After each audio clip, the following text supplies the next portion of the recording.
how to refill a TN423 Brother toner. Take out the cap.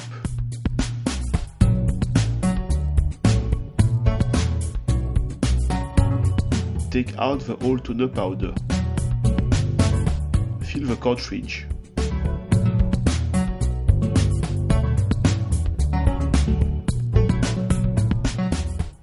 Put back the cap.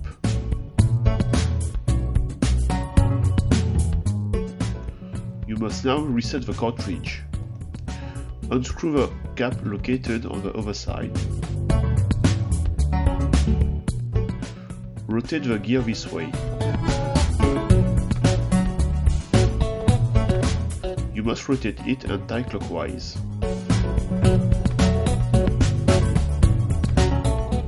If the cartridge does not have any gear, you need to buy a reset lever and make the following thing.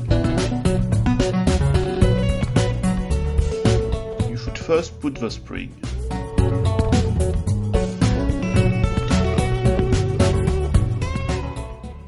Put it that way afterwards.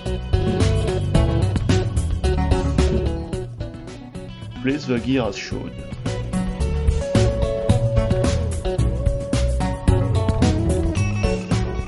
Screw back the cap and that's it.